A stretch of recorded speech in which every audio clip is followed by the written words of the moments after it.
السلام عليكم ورحمة الله وبركاته. نحمده ونصلي على رسوله الكريم، أما بعد، فقد قال الله تعالى في القرآن العظيم وفي الفرقان المجيد بعد أعوذ بالله من الشيطان الرجيم بفضل بسم الله الرحمن الرحيم. يا ويلتى ليتني لم أتخذ فلانا خليلا. صدق الله مولانا العظيم. புகழும் புகழ்ச்சியும் ஏகரைவனாகிய அல்லாஹ்விற்கே உரித்தாகட்டுமாக. அவனுடைய சலாமும் சமாதானமும் கண்மணி நாயகம் ரசூலுல்லாஹி ஸல்லல்லாஹு அலைஹி வஸல்லம் அன்னவர்களின் மீதும் அன்னவர்களின் அடிச்சுவற்றினை பின்பற்றி வாழ்ந்து மறைந்த உத்தம சத்திய சஹாபாக்கள், தாபிஈன்கள், தபஅ தாபிஈன்கள், நாதாக்கள், ஷஹதாக்கள், சாலிஹீன்கள் இன்னும் நம் அனைவரின் மீதும் என்றென்றும் நின்று நிலவட்டுமாக. ஆமீன். கண்ணியத்திற்குரியவர்களே, அல்லாஹ் சுப்ஹானஹு வ தஆலாவுடைய மாபெரும் கிருபையினால் 15ஆம் தராவீஹுடைய தொழுகையை தொழுதுவிட்டு இங்கு அமரக்கூடிய தௌஃபீக்கினை கொடுத்திருக்கின்றான். அல்ஹம்துலில்லாஹ். இன்று ஓதப்பட்ட இறை வசனங்களில் இருந்து அல்லாஹ் சுப்ஹானஹு வ தஆலா பல்வேறு விஷயங்களை நமக்கு மனிதர்களுக்கு படிப்படியாக சொல்லி காட்டுகிறார். சூரத்துல் ஃபுர்கான் என்று ஓதப்பட்டது. அதில் அல்லாஹ் சுப்ஹானஹு வ தஆலா கெட்ட மனிதனை நண்பனாக தேர்ந்தெடுத்துக் கொண்ட ஒரு மனிதன், கெட்ட மனிதனை நண்பனாக தேர்ந்தெடுத்துக் கொண்ட ஒருவன், அவன் நாளை மறுமையில் சொல்லக்கூடிய, இழிவான முறையில் இருந்து கொண்டு நாளை மறுமையில் சொல்லக்கூடிய அந்த வார்த்தையை அல்லாஹ் சுப்ஹானஹு வ தஆலா இன்று ஓதப்பட்ட இறை வசனங்களில் சொல்லி காட்டுகிறார். என்ன அந்த மனிதன் சொல்வான் என்று சொன்னால், யா வைலதா லைதனி லம் அத்தஹிது ஃபுலானன் ஹலீலா. என்னுடைய கை சேதமே, என்னுடைய கேடு, நான் இந்த நண்பரை, இந்த மனிதனை என்னுடைய நண்பனாக நான் தேர்ந்தெடுக்காமல் இருந்திருக்க வேண்டுமே என்பதாக கை சேதப்படுவான் என்பதாக அல்லாஹ் சொல்லி காட்டுகிறார். நம்முடைய நட்பு வட்டாரம் எந்த அளவிற்கு சுபிட்சமாக இருக்கிறது என்பதை நாம் சிந்தித்து பார்க்க வேண்டும். நம்மோடு இருக்கக்கூடிய நண்பர்கள் நமக்கு நல்ல நல்ல விஷயங்கள் ஏவுகிறார்களா, அல்லது பாவமான செயல்களுக்கு உதவியாக இருக்கிறார்களா, அதற்கு அவர்கள் ஏவுகிறார்களா என்பதை எல்லாம் நாம் சிந்தித்து பார்க்க வேண்டும். நமக்கு கொடுக்கப்பட்ட அருட்கொடைகளில் ஒரு அருட்கொடை நட்பு என்பதாக அறிஞர்கள் சொல்லி காட்டுவார்கள். இந்த நட்பை பற்றி நபி ஸல்லல்லாஹு அலைஹி வஸல்லம் அவர்கள் ஒரு தடவை சொல்லி காட்டினார்கள். ஹஸரத் அபூ ஹுரைரா ரலியல்லாஹு அன்ஹு இந்த ஹதீஸை அறிவிக்கிறார்கள். நபி அவர்கள் சொன்னார்கள், அல்லாஹ்வுடைய அடியார்கள் சில மனிதர்கள் இருக்கிறார்கள், அவர்கள் நபிமார்கள் அல்ல, அவர்கள் ஷஹீதுகளும் அல்ல. ஆனால் நாளை மறுமையில் அல்லாஹ் அவர்கள் கொடுக்கக்கூடிய அந்த அந்தஸ்தை பார்த்து, அந்த சிறப்பை பார்த்து நபிமார்களும் ஷஹீதுகளும் பொறாமைப்படுவார்கள், ஆதங்கப்படுவார்கள் என்பதாக சஹாபாக்கள் மத்தியில் நபி அவர்கள் சொல்லும் பொழுது சஹாபாக்கள் சொல்லி கேட்கிறார்கள், யா ரசூலல்லாஹ், அவர்கள் யார் என்று எங்களுக்கு அறிவித்து தாருங்கள், நாங்கள் அவரை நேசிப்போம், நாங்களும் அவரை நேசிப்போம் என்பதாக சஹாபாக்கள் சொல்லும் பொழுது நபி ஸல்லல்லாஹு அலைஹி வஸல்லம் அவர்கள் சொல்லி காட்டினார்கள், யார் அல்லாஹ்விற்காக வேண்டி நேசித்துக் கொண்டார்களோ, யார் அல்லாஹ்விற்காக வேண்டி நேசித்துக் கொண்டார்களோ அவர்களுக்கு தான் இத்தகைய சிறப்பு. அவர்களுடைய சிறப்பை பார்த்து, அல்லாஹ் அவர்களுக்கு கொடுக்கக்கூடிய அந்த அந்தஸ்தை பார்த்துதான் நபிமார்களும் ஷஹீதுகளும் பொறாமைப்படுவார்கள், ஆதங்கப்படுவார்கள் என்பதாக நபி அவர்கள் சொல்லிவிட்டு சொன்னார்கள், அல்லாஹ்வின் மீது சத்தியமாக இத்தகைய மனிதர்கள், அல்லாஹ்விற்காக வேண்டி நேசம் கொண்ட அந்த மனிதர்கள் ஒளியினால் இருப்பார்கள், ஒளியினாலான மேடைகளில் இருப்பார்கள் என்பதாக நபி ஸல்லல்லாஹு அலைஹி வஸல்லம் அவர்கள் சொல்லி காட்டினார்கள். இந்த அளவிற்கு நாம் நேசிக்கிறோம் என்பதை நாம் யோசித்து பார்க்க வேண்டும். நம்மோடு இருக்கக்கூடிய நண்பர்கள் நாம் பார்த்தோம் என்று சொன்னால் இறை ஞாபகம் நமக்கு வர வேண்டும். நம்மை நேசிக்கக்கூடிய ஒரு மனிதர், நம்மோடு உறவாடி கொண்டு இருக்கக்கூடிய ஒரு நண்பர், அவர் நம்மை பார்த்தால் இறை ஞாபகம் நமக்கு வர வேண்டும். அந்த அளவிற்கு நாம் இருந்தோம் என்று சொன்னால் அல்லாஹ் நமக்கு இப்படிப்பட்ட ஒரு அந்தஸ்தை கொடுப்பார். நபி ஸல்லல்லாஹு அலைஹி வஸல்லம் அவர்கள் இப்படியும் ஒரு இடத்தில் சொல்லி காட்டினார்கள், அல்லாஹ் சுப்ஹானஹு வ தஆலா ஒரு மனிதருக்கு நலவை நாடிவிட்டால், ஒரு மனிதருக்கு அல்லாஹ் நலவை நாடிவிட்டால் நேர்வழிக்கு பிறகு ஹிதாயத்தை கொடுப்பார். முதலில் அந்த ஹிதாயத்திற்கு பிறகு ஒரு நல்ல சகோதரனை, ஒரு நல்ல நண்பனை அல்லாஹ் கொடுப்பான் என்பதாக நபி ஸல்லல்லாஹு அலைஹி வஸல்லம் அவர்கள் சொல்லி காட்டினார்கள். அந்த நண்பன் எப்படிப்பட்டவனாக இருப்பார் என்று சொன்னால், தன்னோடு இருக்கக்கூடிய அந்த மனிதர், தன்னோடு இருக்கக்கூடிய அந்த நண்பன் நல்ல விஷயங்களை மறந்து விட்டால், நன்மையான விஷயங்களை மறந்து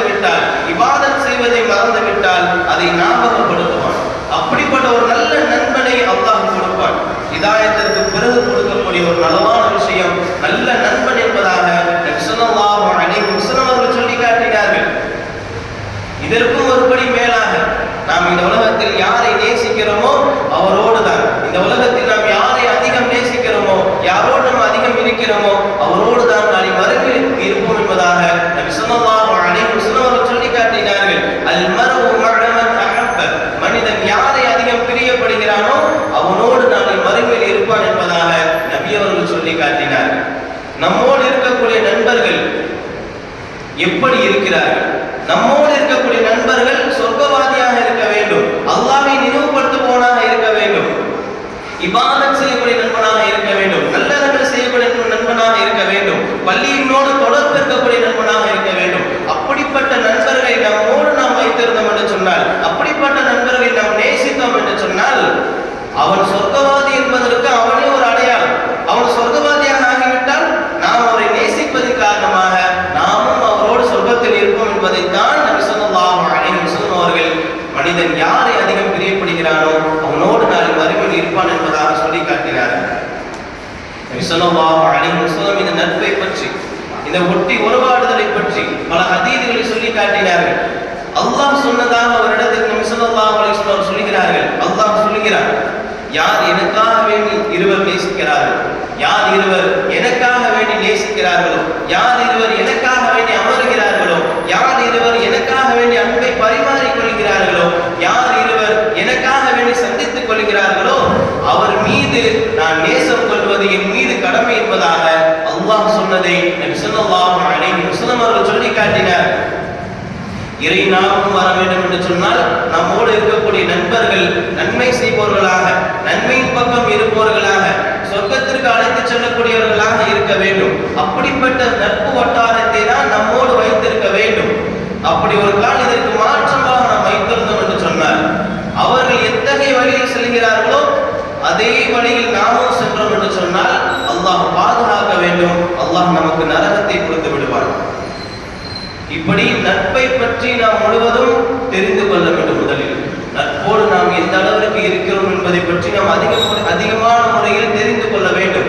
நபி ஸல்லல்லாஹு அலைஹி வஸல்லம் ஒரு காலகட்டத்தில் 2 சம்பவங்கள் நடைபெறுகிறது. 2 சம்பவம் ஒரு நல்ல நட்புக்காகவும் இன்னொன்று தீய நட்புக்காகவும் நடைபெறுகிறது. நாம் வைத்திருக்கக்கூடிய நட்புகள், நம்மோடு இருக்கக்கூடிய அந்த மனிதர்கள் நல்ல நண்பர்களாக இருந்தால் நாமும் சொர்க்கவாதிகளாக ஆகிவிடுவோம். அப்படி நம்மோடு இருக்கக்கூடிய நண்பர்கள் கெட்டவர்களாக, தீய செயல் செய்பவர்களாக இருந்தால் நாமும் அதோடு சேர்ந்து விடுவோம். அதன் காரணமாக அல்லாஹ் நரகத்தில் போட்டு விடுவான். அல்லாஹ் பாதுகாக்க வேண்டும். ஸல்லல்லாஹு அலைஹி வஸல்லம் காலகட்டத்தில் உக்பா இப்னு அபீ முஐத் என்ற ஒரு மனிதனும், அதைத் தொடர்ந்து உபய் இப்னு ஹலஃப் என்ற மனிதரும் நெருங்கிய நண்பர்கள். குறைஷி கூட்டத்தில் மிகப்பெரிய தலைவர்கள், மூத்த தலைவர்கள் ஒருவர்கள் இவர்கள். அதனைத் தொடர்ந்து சொல்லுவார்கள், நபி ஸல்லல்லாஹு அலைஹி வஸல்லம் அவர்கள் துன்புறுத்துவதில், நபி அவர்களை வேதனைப்படுத்துவதில் இந்த 2 மனிதர்கள் முன்னிலையில் இருப்பார்கள். அப்படிப்பட்ட விரோதத்திற்குண்டான இந்த 2 மனிதர்கள் உற்ற நண்பர்களாக இருக்கிறார்கள். ஒரு தடவை உக்பா இப்னு அபீ முஐத் நபியிடத்தில் சென்று சொல்கிறார், நீங்கள் என் வீட்டிற்கு விருந்து சாப்பிட வர வேண்டும். விருந்திற்காக வேண்டி அழைக்கும் பொழுது உக்பாவை பார்த்து நபி ஸல்லல்லாஹு அலைஹி வஸல்லம் அவர்கள் சொன்னார்கள், நான் உன் வீட்டிற்கு சாப்பிட வர வேண்டும் என்று சொன்னால் நீ கலிமாவை ஏற்றுக்கொள்ள வேண்டும், இஸ்லாத்தின் பக்கம் வர வேண்டும் என்பதாக நபி அவர்கள் சொல்லி காட்டினார்கள். இதனை தொடர்ந்து உக்பா இப்னு அபீ முஐத் இஸ்லாத்துக்கு நான் வருகிறேன் என்று சொல்லி கலிமாவை மொழிந்தான், முஸ்லிமாகி விட்டான். இந்த நிகழ்வு நடைபெறும் பொழுது உக்பாவுடைய நண்பரான, உக்பாவுடைய உற்ற தோழனான உபய் இப்னு ஹலஃப் ஊரில் இல்லை, வெளியூருக்கு சென்று இருந்தான். வெளியூரில் இருந்து அவர் வீடு திரும்புகிறார், ஊரின் பக்கம் வருகிறார். மக்கள் எல்லாம் சொல்லுகிறார்கள், உன்னை நண்பரான உக்பா இப்னு அபீ முஐத் இஸ்லாத்தின் பக்கம் வந்து விட்டார்கள், முஹம்மதுடைய மார்க்கத்தை ஏற்றுக்கொண்டார்கள் என்று சொல்லும் பொழுது உடனடியாக உக்பாவை சந்திக்கிறார். உபய் இப்னு ஹலஃப் சந்தித்து சொல்கிறார், நீயும் முஹம்மதும் உரையாடிய அந்த உரையாடலை எனக்கு தெரியும், நீ இஸ்லாத்தின் பக்கம் சென்று விட்டால், நீ இஸ்லாத்தை ஏற்றுக்கொண்டாய் என்று சொன்னால் நம்முடைய நட்பு இதோடு முடிந்துவிடும். நம்முடைய நட்பு பின்தொடர வேண்டும் என்று சொன்னால், இதே நிலையில் தொடர்ந்து நம்முடைய நட்புகள் இருக்க வேண்டும், என்னுடைய தோழமை உன்னிடத்தில் இருக்க வேண்டும் என்று சொன்னால் நீ என்ன செய்ய வேண்டும்? முஹம்மதுடைய முகத்தில் காரி உமிழ வேண்டும், எச்சி துப்ப வேண்டும் என்பதாக தவறான விஷயத்தை சொல்லி காட்டினார். இந்த நட்பு அந்த உக்குபாவை தீய வழியில் கொண்டு சென்றது. அவனுக்கு முகம்மதை விட, இஸ்லாத்தை விட, நல்லறங்களை விட தன்னுடைய நட்பு பெரிதாக இருந்தது. அதன் காரணமாக உக்குபா இப்னு அபி முய்த் முஹம்மது ஸல்லல்லாஹு அலைஹி வஸல்லம் அவரை சந்தித்து அவருடைய முகத்தில் வாரி விழுந்து விடுகிறார்கள். தஅவூது பில்லாஹ். இந்த நிலையில் அல்லாஹ் கோபப்படுகிறான். அப்படி கோபப்பட்டு 3 வசனங்களை இறக்குகின்றான். அந்த இறை வசனங்கள் தான் இன்று ஓதப்பட்டது. அந்த இறை வசனங்கள் தான் இன்று ஓதப்பட்டது. சூரத்துல் ஃபுர்கானில் அல்லாஹ் 3 வசனங்களை, அந்த மனிதன் எப்படிப்பட்டவனாக ஆகிவிடுவான், எவ்வளவு பெரிய இழிவானவனாக ஆகிவிடுவான் என்பதை அல்லாஹ் சுப்ஹானஹு வ தஆலா கோபப்பட்டு உடனடியாக ஆயத்தை இறக்குகிறான். இந்த நிகழ்ச்சி நடைபெறுகிறது, இந்த நிகழ்வு நடைபெறுகிறது. உக்குபா முஹம்மது ஸல்லல்லாஹு அலைஹி வஸல்லம் முகத்தில் காரி உமிழ்கிறான். அந்த உமிழ்ந்த உடனே அல்லாஹ் இந்த வசனத்தை இறக்குகிறான். அது என்ன வசனம்? அல்லாஹ் சுப்ஹானஹு வ தஆலா சொல்லி காட்டுகிறான், வயௌம யஅது ஸாலிமு அலா யதைஹி. நாளை மறுமையில் அநியாயம் செய்யப்பட்ட அந்த மனிதன் உக்குபாவை அல்லாஹ் சொல்லி காட்டுகிறான். அவன் தன்னுடைய கைகள் ஈர்க்கப்பட்ட நிலையில், தன்னுடைய கைகள் கடித்தவாறு இப்படி கதறிக்கொண்டே வருவான். எப்படி சொல்வான் என்று சொன்னால், யகூலு யா லைத்தனி தஹர்து மஅ ரசூலி சபீலா. நபி ஸல்லல்லாஹு அலைஹி வஸல்லம் அவருக்கு நான் துணை புரிந்திருக்க கூடாதா, இப்படி ஒரு மோசமான செயலை செய்து விட்டேனே என்பதாக கதறிக்கொண்டே வருவான்.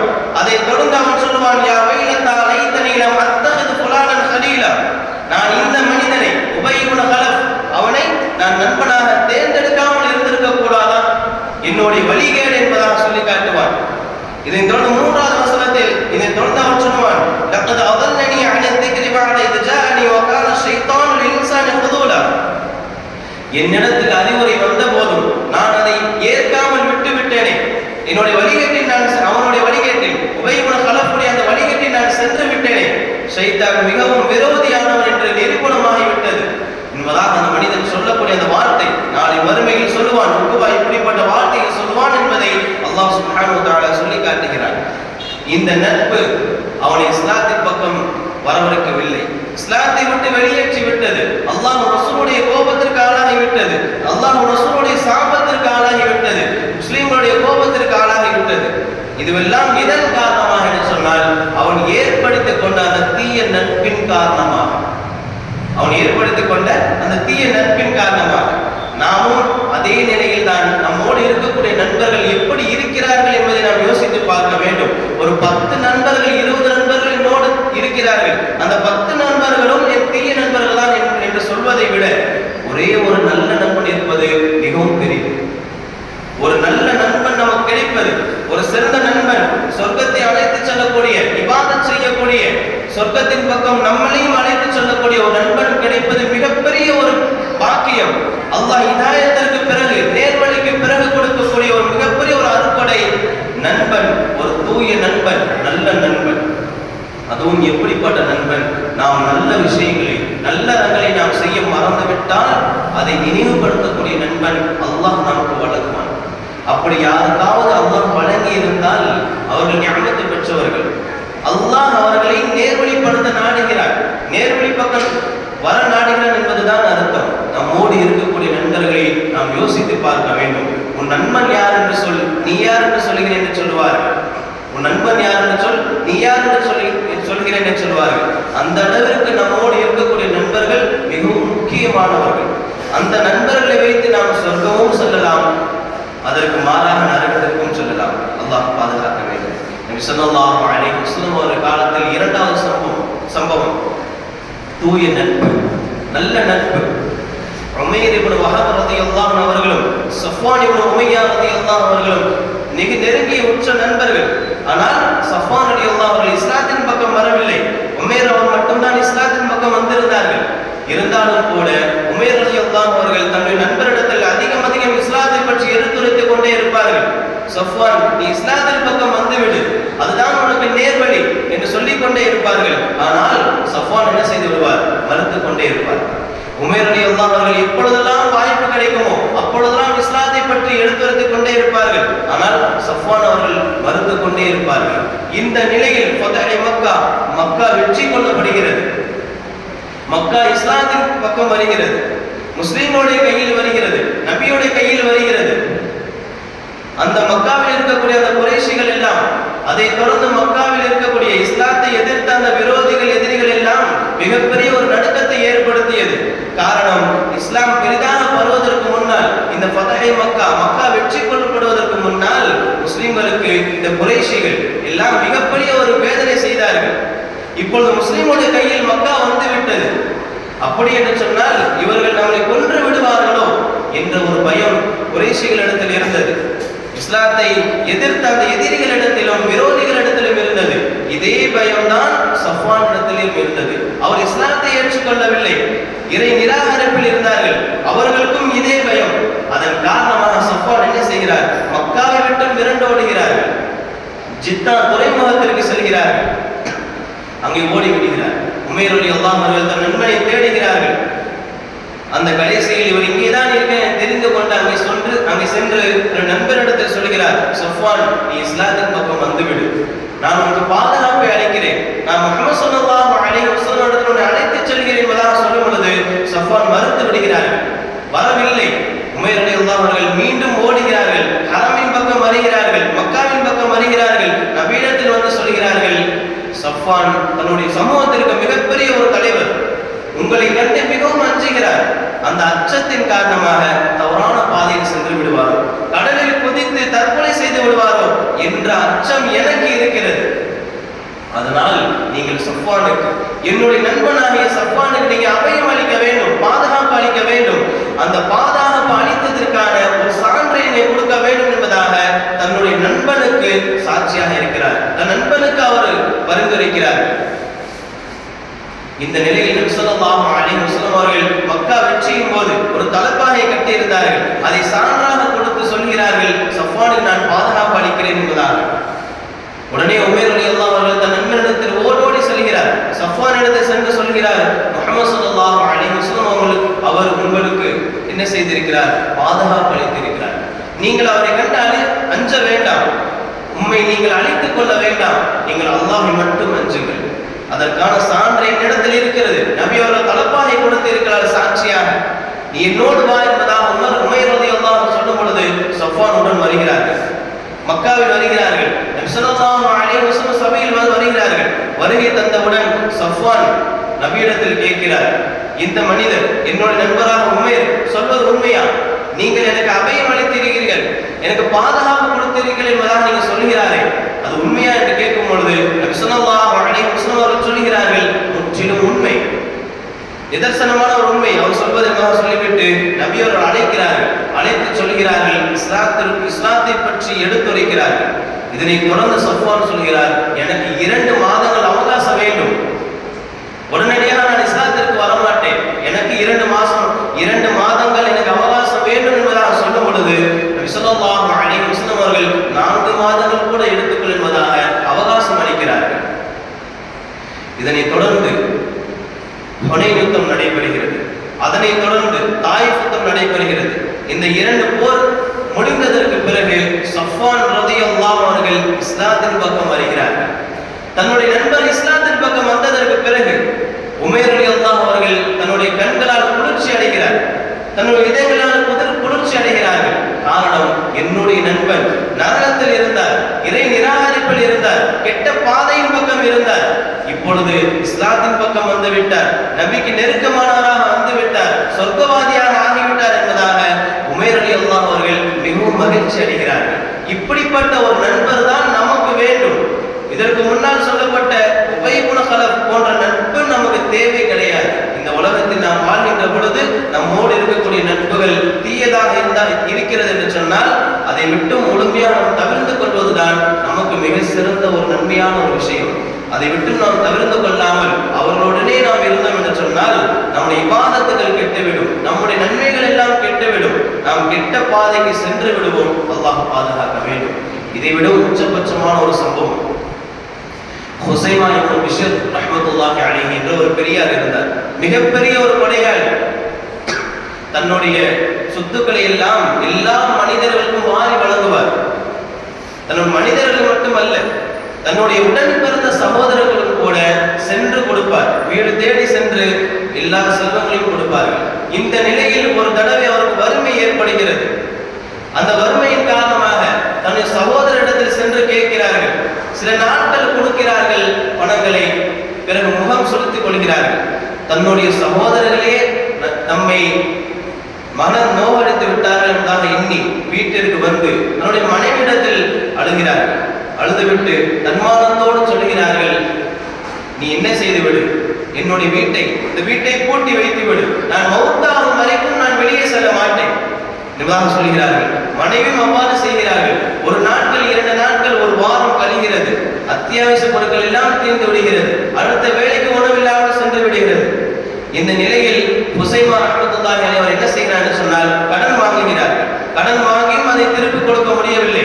இந்த நிலையில் அவர் இருக்கக்கூடிய பகுதியில் கவர்னராக இருப்பவர் தான் அவருடைய நண்பர் இக்ரிமத்துல் ஃபையாத் ரஹ்மத்துல்லாஹி அலைஹி. தன்னுடைய நண்பர் கவர்னராக இருக்கிறார்கள், ஒரு ஆட்சி பதவியில் இருக்கிறார்கள்.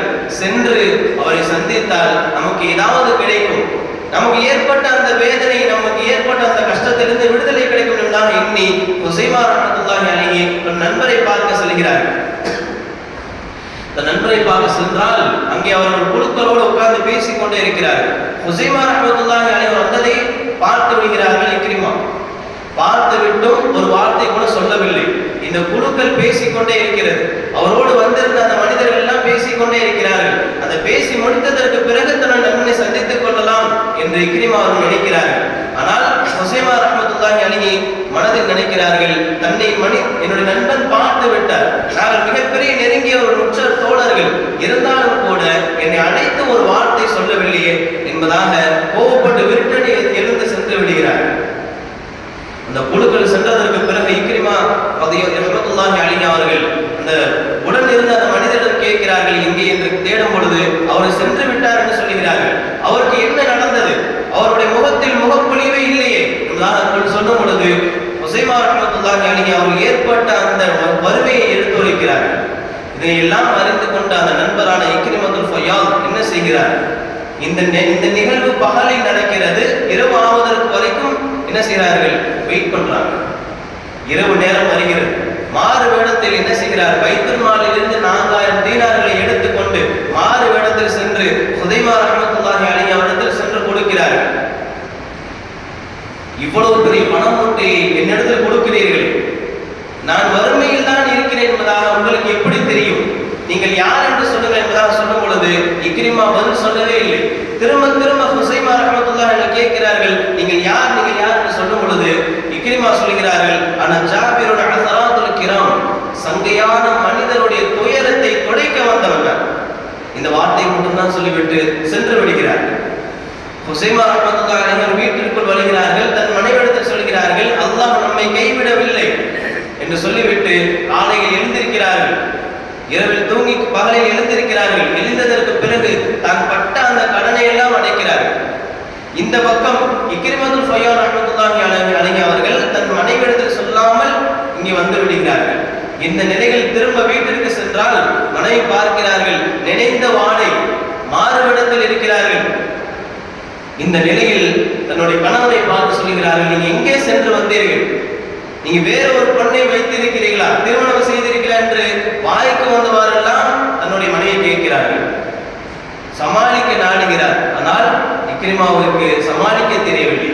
இறுதியில் சொல்லி விடுகிறார், இதுதான் நடந்தது என்று சொல்லிவிட்டு ஒரு சத்தியம் வாங்கிறார், நீ யாரிடத்திலும் சொல்லக்கூடாது என்பதா, இது ரகசியம், உனக்கும் எனக்கும் மட்டும்தான் தெரிய வேண்டும், வேறு யாருக்கும் தெரியக்கூடாது, நான் இந்த மனிதருக்கு தீனாரை கொடுத்திருக்கிறேன் என்பது சத்தியத்தை வாங்கி விடுகிறார். இந்த பக்கம் ஹுசைமா ரஹ்மத்துல்லாஹி அலைஹி அவர்கள் பலஸ்தீனுக்கு செல்கிறார்கள். பலஸ்தீனுடைய அந்த கலீஃபாவை சந்திக்கிறார்கள். சந்திக்கும் பொழுது அந்த கலீஃபா கேட்கிறார், ஏன் பல நாட்கள் என்னிடத்தில் நீங்கள் வரவில்லை என்பதாக சொல்லும் பொழுது தனக்கு ஏற்பட்ட அந்த வருத்தத்தை, தனக்கு ஏற்பட்ட அந்த வறுமையை எல்லாம் எடுத்துரைக்கிறார்கள். நீங்கள் ஒரு கடிதம் எனக்கு எழுதியிருந்தால் நான் உங்களுக்கு உதவி செய்திருப்பேன் என்பதாக சொல்லும் பொழுது அதனை தொடர்ந்து அந்த கலீஃபா கேட்கிறார், உன்னிடத்தில் உதவி செய்தாரே அந்த மனிதர் யார் என்று உங்களுக்கு தெரியுமா என்று கேட்கும் பொழுது ஹுசைமா ரஹ்மத்துல்லாஹி அலைஹி சொல்கிறார்கள், அவர் யார் என்று எனக்கு தெரியாது, ஆனால் ஒரே ஒரு வார்த்தை மட்டும்தான் சொன்னார்கள், ஆனா ஜாபிருன் அஸராத்துல் கிராம் என்ற ஒரு வார்த்தை மட்டும்தான் சொன்னார். நீங்கள் அவரை சந்தித்தால், அவர் யார் என்று உங்களுக்கு தெரிந்தால் நீங்கள் அவரை என்னிடத்தில் அழைத்து வாருங்கள், நான் அவரை சங்கைப்படுத்தேன் என்பதாக கலீஃபா சொல்லிவிடுகிறார்கள். சொல்லிவிட்டு ஒரு கடிதத்தை ஹுசைமா ரஹ்மத்துல்லாஹி அலைஹி தந்து விடுகிறார். ஹுசைமா ரஹ்மத்துல்லாஹி அலைஹி அவர்கள் தன்னுடைய வீட்டிற்கு வந்ததற்கு பிறகுதான் அதை படித்து பார்க்கிறார்கள். அதனை படித்து பார்த்தால் நீங்கள் உங்கள் பகுதிக்கு நீங்கள் தான் கவர்னர். இதற்கு முன்னால் இருந்தவர் இவர் நண்பரான இக்ரிமத்துல் ஃபயால் அவர் இருக்கிறார். இப்பொழுது அவர் பதவி நீக்கம் செய்யப்பட்டு விடுகிறார். இவர் தான் இப்போ பதவி ஏற்கிறார். ஹுசைமா ரஹ்மத்துல்லாஹி அவர்கள் பதவிக்கு வந்ததற்கு பிறகு பைத்துல் மால் சொத்துக்களுடைய அந்த கணக்கு வழக்குகளை எல்லாம் பார்க்கிறார்கள். ஒரு இடத்தில் ஆச்சரியப்படுகிறார்கள்.